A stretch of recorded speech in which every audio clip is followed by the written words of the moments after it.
भगवान होते हैं तब जो नारी की इज्जत लुटती है या गाय को मारते हैं तब भगवान क्यों नहीं आते? हर हर महादेव, जय श्री राम सभी को। एक हमारे भाई है वो अनुरुद्धाचार्य महाराज जी से कह रहे हैं कि मतलब अगर भगवान होते हैं तो जहाँ पर महिलाओं की इज्जत लुटती है, माँ बहन बेटी की इज्जत लुटती है या गाय के साथ गलत होता है तो भगवान क्यों नहीं आते? पहले आप ये वीडियो देखें। अगर भगवान होते हैं तब जो नारी की इज्जत लुटती है या गाय को मारते हैं तब भगवान क्यों नहीं आते?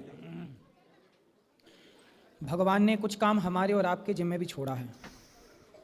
जब द्रौपदी की साड़ी उतारी गई उस समय भी तो भगवान थे। जी गुरुजी। द्रौपदी, लेकिन भगवान कुछ देर तक नहीं आए। मानो भगवान ये इंतजार करते रहे कि यहाँ जितने लोग बैठे हैं जी गुरुजी। उनमें से कोई उठे और द्रौपदी की रक्षा करे। जी तो भगवान कुछ हम लोगों को जिम्मेदारी दे के भेजते हैं कि बेटा तुम अपने बच्चों को इतने बढ़िया संस्कार दो। हर माँ बाप अपने बच्चों को बढ़िया संस्कार देते तो कोई बेटा, कोई बालक किसी नारी का अपमान करता ही क्यों? उसके साथ बलात्कार करता ही क्यों? हर बच्चा अच्छे संस्कारी हो जी गुरुजी। तो कोई बलात्कारी होगा? नहीं गुरुजी।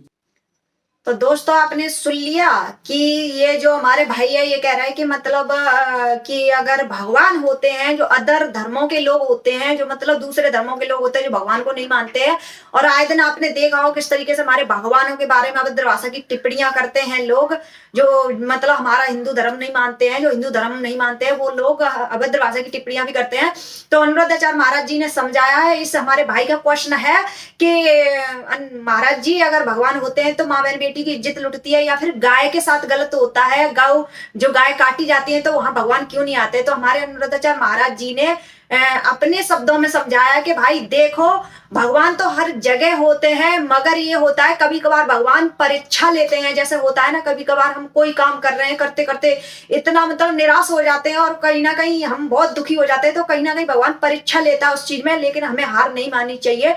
तो इस तरीके से अपने कामों करते रहना चाहिए। जिस टाइम द्रौपदी का चीर हरण हुआ था उस टाइम पे वहां पे उनका पूरा परिवार था, द्रौपदी का पूरा परिवार था और पांचों पांडव थे, लेकिन मगर उनका जो क्या कहते हैं उनकी लाज बचाने के लिए कोई नहीं था, लेकिन उन्होंने गुहार लगाई थी भगवान श्री कृष्ण से। लेकिन भगवान श्री कृष्ण भी वहां पे थे, लेकिन वो देख रहे थे कि देखें कौन इनकी मतलब हेल्प करेगा, कौन इनकी मतलब लाज बचाएगा, लेकिन नहीं, लेकिन भगवान ने फिर उनकी रक्षा की थी। तो कहीं ना कहीं हमारे जो अनुरुद्धाचार्य महाराज जी हैं, जो मतलब वृद्ध माता पिता हैं, तो इतना इनको दुख मिलता है वृद्ध माता पिताओं को, तो भगवान कहीं ना कहीं वृद्ध माताओं की बात सुनते हैं। तो अनुरुद्धाचार्य महाराज जी को उन्होंने एक भगवान के रूप में इंसान बनाया है, जो मतलब उनको भगवान ने ये काम सौंपा हुआ है, क्योंकि इस काबिल अनुरुद्धाचार्य महाराज जी हैं कि मतलब बड़े बुजुर्ग को खाना खिला सके। आपने देखा ही होगा, उनकी भगवान की कृपा से ही होता है जो भी होता है उनके यहाँ।